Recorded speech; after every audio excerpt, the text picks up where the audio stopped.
Hey everybody, Nick Espinosa, your chief security fanatic here, and today I actually want to give a heads up to parents because thanks to TikTok, many teens think that they now have rare mental disorders. This is coming from the Wall Street Journal, and this, quite frankly, is shocking, but sadly wasn't surprising to me. Now, Samantha Fridley would stay up till 3 a.m. watching an endless stream of TikTok videos about borderline personality disorder, bipolar disorder, and multiple personality disorder. And many of these videos were from teens or young adults who said they had these diagnoses. Others were from people claiming to be therapists. They often mentioned signs that they say could be symptoms of these conditions and encourage their viewers and followers to basically do a self-evaluation. Now, TikTok videos containing the hashtag borderline personality disorder have been viewed almost 600 million times, but only 1.4% of the US adult population is estimated to actually have that disorder, according to the National Alliance on Mental Illness,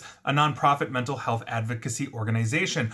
Borderline personality disorder is almost never diagnosed in adolescence because their personalities are still forming and because some symptoms, such as having unstable personal relationships and exhibiting impulsive behavior, are very hard to distinguish from typical teen behavior, according to therapists interviewed by the Wall Street Journal. Multiple personality disorder, also known as dissociative identity disorder, is even rarer, affecting less than 1% of the entire population, according to the Cleveland Clinic. Videos containing that hashtag dissociative identity disorder have been viewed well over 700 million times on TikTok. Many of these videos feature teens and young adults, like the others, as they appear to switch from one personality to the other.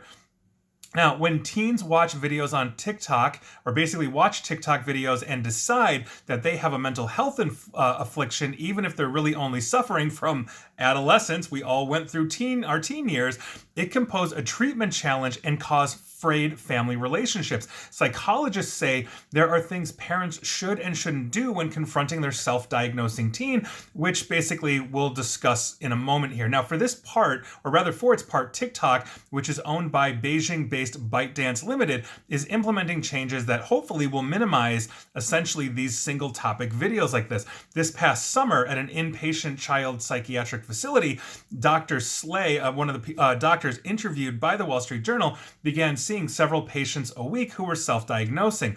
When they mentioned that they were learning about this on TikTok, Dr. Slay went ahead and created a TikTok account to actually understand what they were watching, and I quote her, "What shocked me the most was how many videos there were about multiple personality disorder because of how rare it is." Now, she and other doctors around the country say they're seeing teens coming in with self-diagnosis derived from TikTok. If you didn't realize, TikTok has now overtaken Instagram in popularity among teens as of this year, according to Forrester Research.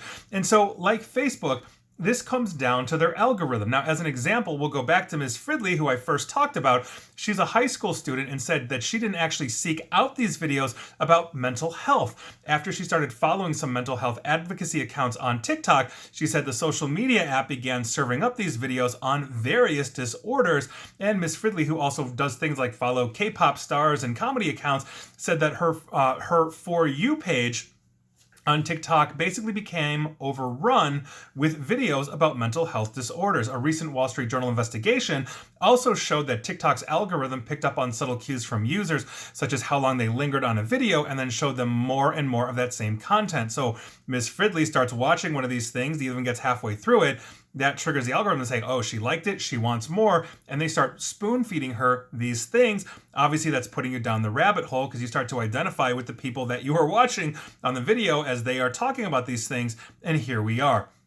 Now, many teens have said that the constant TikTok videos about extreme dieting and exercise on top of mental disorders has contributed to eating disorders that they have experienced. Others have developed physical tics after watching video streams of influencers who said they had Tourette's syndrome. I mean, this is what we're talking about here. Now, TikTok earlier this month said that it is testing changes to its algorithm to steer viewers away from too much of one type of content. Currently, TikTok users can select not interested on a video if they don't want to watch more from that particular creator. But with so many creators obviously creating these kinds of things because they're getting a lot of likes, generating possible revenue.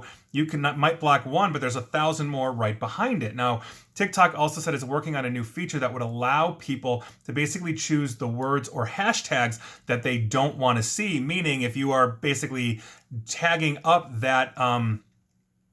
that borderline personality disorder hashtag, then it won't show you any of those whatsoever until basically those people find a new way to get around that and create a new hashtag for that. Now, here's what you do according to the Wall Street Journal, and this was just a fantastic article about this because quite frankly, it's just rather alarming. So what happens basically is if your child comes to you with a self-diagnosis, there are some things that you should and should not do. Firstly, listen.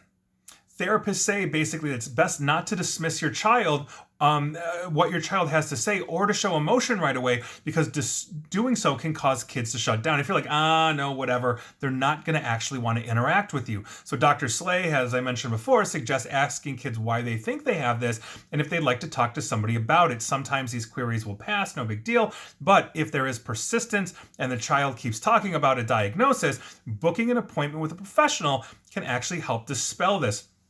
Also, you can take a break. Sometimes just stepping away from social media for a while, as we all should do, can allow you to have a new perspective. And also, one of the other options is start over. Some basically of the teen patients that these psychologists were talking about started deleting their TikTok accounts and started over with new ones because their feeds became saturated with negative content. So starting over and consciously choosing positive content can help, unless you're trying to be an influencer, in which case you've just lost all the followers that you have built. So those are a few things that you can do. I think it's important that we all listen to each other, we all understand, and the last thing we want to do is have somebody shut down when they actually need help. If they are actually in that less than 1% that has dissociative disorders, then that's something that obviously needs to be addressed. But odds are your kid's just being a kid. We've all been through that awkward stage. But I think what this underscores is that it's not just Facebook, and you've heard me rail on Facebook multiple times here before on how it's essentially harming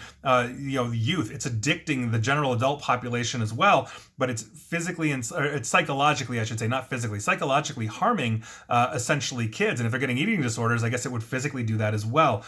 It's not just that. It's the entire platform of social media. It's the entire platform of people essentially going out there and trying to get 1 million followers by doing just the wackiest, craziest, sometimes the most damaging things that we can personally do. Comedy oftentimes isn't comedy if it's nothing but cruel. In the same way, if you are, let's say, creating something that says, I have Tourette's, and you're making a joke about that, or you're trying to be that when you're actually not, that's a disservice. And so I think as we are developing, let's say, a new attitude, a new approach, a new understanding as the world wakes up to just the damage that social media has had on society, especially our youth. Think about Frances Haugen, the Facebook whistleblower, and all of the just damaging things Facebook is doing. And we can add TikTok to that. I'd like to say Twitter's where civility goes to die. So Facebook by no means is the only culprit here, even though it is still the biggest. TikTok really needs to step up and understand this as well, but I don't see this happening anytime soon. They're beholden to a foreign government. Why would they stop? Unless, for whatever reason, they were going to have sanctions here or be shut down, as was the potential issue under the previous administration for them to change. So we'll see what happens. But in the meantime, if you're a parent, studies have shown the best thing you can do is not actually let your kid have social media until they're 18 or 19. And while you're thinking, well, my God, that's going to make them a pariah and all of that, they might hate you for a couple of years, but they're going to be way more well-adjusted. We didn't grow up having all the stupid things we did as teens put out there for the world to see, for the world to shame, for the world to call us out on. Now this is what they're working on, and these fragile minds, as we are growing up, and we are all somewhat fragile in some way, shape, or form as we're teens, are now perpetually walking on eggshells based on social media, and that ain't healthy. And there you go. And please like, share, follow me here on Facebook and Twitter at NickAESP, although hopefully you're mentally healthy, and please subscribe to me at YouTube as well. And as always, stay safe, stay online, and please stay private. Thanks, everyone.